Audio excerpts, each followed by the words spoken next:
From the National Newsroom of the Canadian Press, I'm Rob Westgate. Dangerous winds are whipping BC's coastal regions once again. Environment Canada is forecasting that the winds could top 120 kilometers per hour in some areas. The latest bout of stormy weather comes as emergency crews announced the recovery of a body believed to be that of a second person killed when their home was hit by mudslides during a windstorm last weekend in the province's Sea to Sky region. Over to the East Coast now, where an approaching weather system is expected to bring significant winds, rain, freezing rain, and some snow across Newfoundland and Labrador this weekend. In addition to the blustery winter weather, Environment Canada is forecasting significant amounts of freezing precipitation over some sections of central Newfoundland and the southwest coast. Residents are being asked to take steps to ensure their safety, and motorists are being asked to check driving conditions before heading out. People gathered last night at a cathedral in Magdeburg, Germany, for a memorial service honoring victims of Friday's car attack on the city's crowded Christmas market. 5 people were killed, including a 9-year-old, and at least 200 others were injured. Sharon Pham was at the market with her husband and daughter when the car plowed into the crowd, and as a nurse, she gave aid to the injured. It's sorry to see people on the ground bleeding on their heads, and with broken bones, and everything was crashed and blood was everywhere. The suspect is a 50-year-old doctor who immigrated from Saudi Arabia. He surrendered to police at the scene.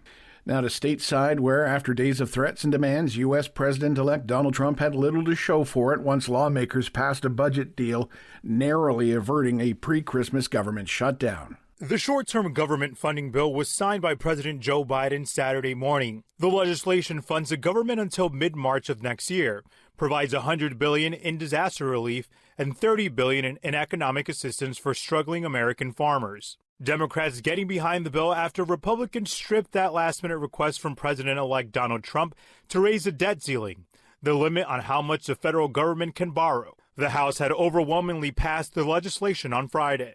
Johnny Fernandez, ABC News, New York. And finally, we've got the clock ticking down to Christmas Eve. It's almost time for Santa and his reindeer to set off on a whirlwind trip around the globe. The North American Aerospace Defense Command, or NORAD, once again helping out so millions can track Santa's sleigh. Pentagon spokesperson Major General Pat Ryder this week says they've cleared the path for this authorized object in the sky. On December 24, NORAD will track the journey of a very special aviator, Santa, as he makes his way around the globe. And if you see red and green lights in the sky, that's probably him. Along with Donner, Blitzen, and Rudolph. Michelle Franzen, ABC News. This is the Canadian Press. In sports, Jake Sanderson scored 15 seconds into overtime as the visiting Ottawa Senators beat the Vancouver Canucks 5-4. That's the Sens' 6th straight NHL victory. Another Canadian team going to overtime, that would be the Edmonton Oilers, taking a 3-2 OT victory from the San Jose Sharks. Rounding out the Canadian action, the New York Islanders beat the Toronto Maple Leafs 6-3. Calgary topped Chicago 6-4. Montreal easily handled Detroit 5-1, while Winnipeg blanked Minnesota 5-0.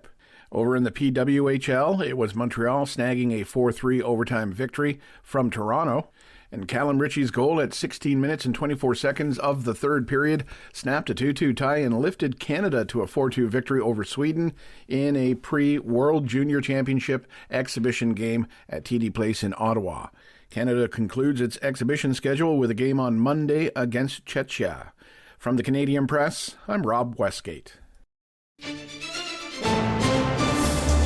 Thanks for listening. Don't forget to follow and subscribe. For more of today's top stories, visit thecanadianpressnews.ca.